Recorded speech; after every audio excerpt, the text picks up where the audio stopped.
Hello and welcome back to the next episode of the Quickview.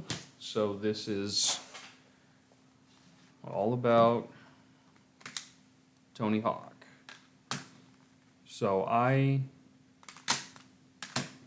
had another friend who I'm not really friends with anymore get me all these Tony Hawk games. Got me into all these Tony Hawk games. So I played the only one I have not finished is Underground 2. I've played every other one, and I have played Ride, and I have played Shred, and I did have at one point Tony Hawk's Pro Skater 5, but I don't play it. I never really got much more into it. So, yeah, when I was like about, I was slightly out of high school. It was before COVID, and I saw Tony Hawk's Pro Skater 2 for $5, and I really wanted, I just was like, yeah, you know what, $5, sure, it doesn't have the back case to it, but I played it and it really is like, if you play Tony Hawk's Pro Skater 1 and then jump into 2, this deserves to be one of the greatest games of all time because it has that on Metacritic. The soundtrack is amazing. Pretty much every single one is good. Even the like later games, like American Wasteland, I mean, they all have great songs in them, and that is something that carries it. Plus the arcade style, where it's pretty much just something simple you can just pop in. You can literally play, you know, any of these at any point, and it's like just keep on going. Like I can beat two. I've played two a lot of times. I really don't know how I feel. I mean, people say three is better. I personally think two is better. Um, and don't have the N64 versions of this, even though I do have an N64.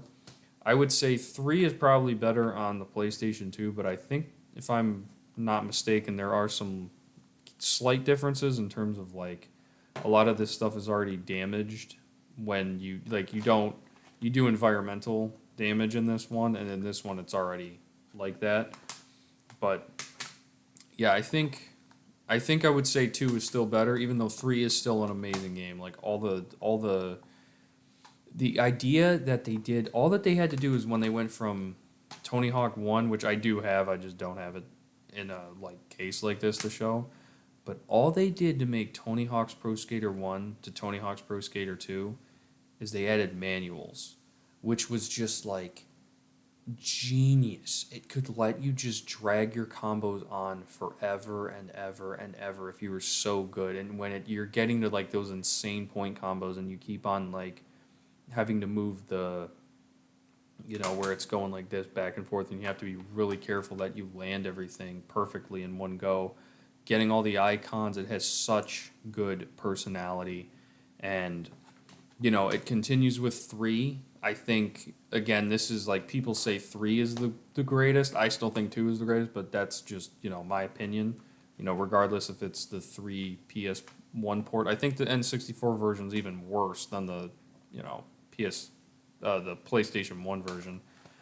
I will say I really don't like four. Quite honestly, I still think it's fine, but like compared to the other ones, what they just did with three. Oh, and they added the when you're going in the half pipe, you can continue your combo there. So it's like it was such a great evolution. For having an open world, I really don't like. I mean, I got the PlayStation version just because it's still kind of hard to come by at this point in time. I still think it's really ambitious, but it's a really bad port.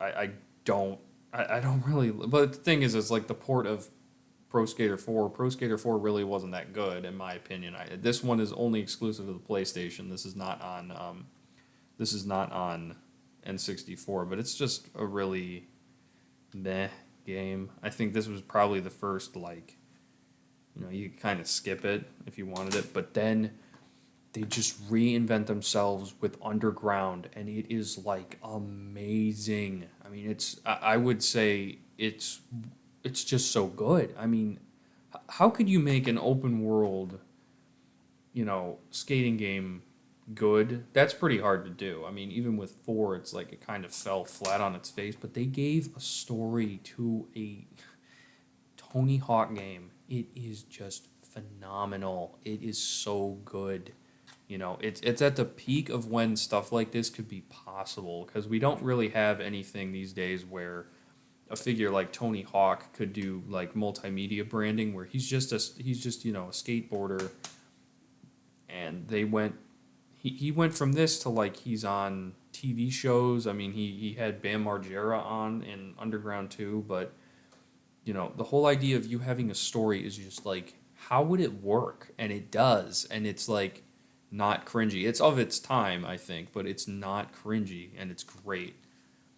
You know, this time it's your journey. And they did kind of overuse this after this point where it's kind of just a downhill thing from, I don't know, I'd say Underground 2 is probably the last good one. And then after that, it's kind of like, you know, like they're not bad until you really get like Ride and all the other ones. So this is how I originally played.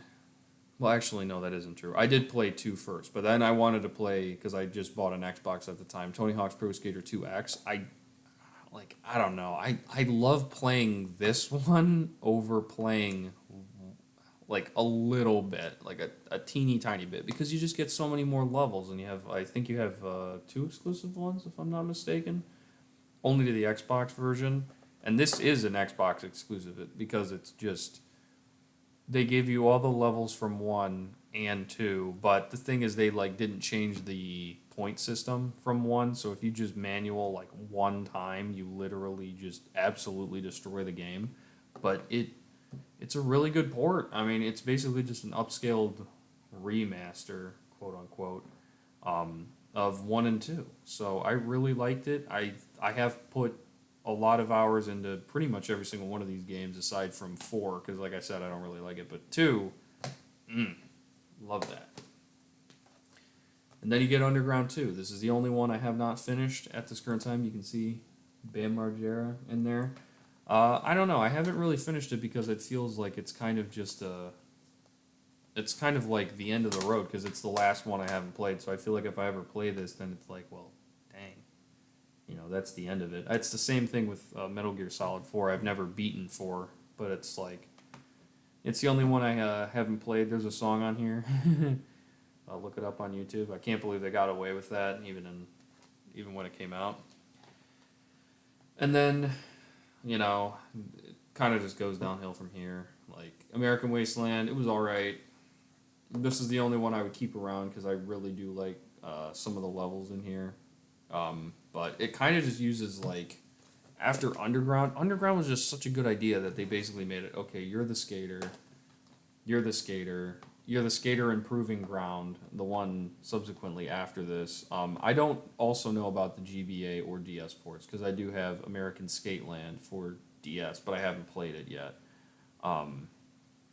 Then they did Ride, Shred, and 5, which are all terrible. Then they did the remasters, which I really don't like, honestly. I think a lot of the personality, and especially since they got rid of all the there's just a certain type of like snappiness now that's kind of like removed from like if you play 2 out of the box, I understand that it's all like completely 2000s-y and like really old in terms of graphics, but there's just a certain type of snapping and sound effects that just aren't replicatable by making everything look glossy and clean and putting in an Unreal Engine, you know, just having something about this engine is just different from having like the glossy remasters. I know that they made 3 and 4 recently.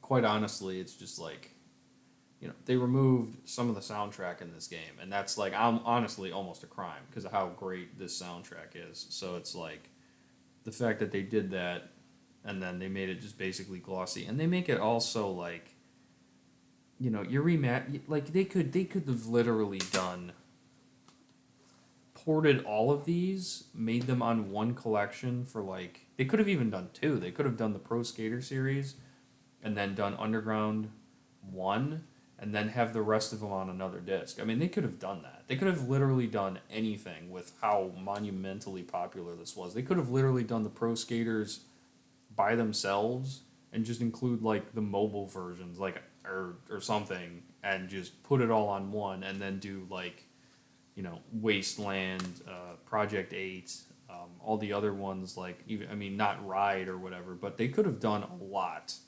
But they just basically remade. I mean, it's probably. I mean, they literally could have just ported 2X, but, they don't do that these days. They have to make money. But yeah, this is a franchise I really hold near and dear to my heart. I will pop this stuff in just randomly. I really love Pro Skater. So yeah, I hope you enjoy that video. I know this is not really a quick view because it's like 10 minutes, but I really love Pro Skater. So thank you for watching.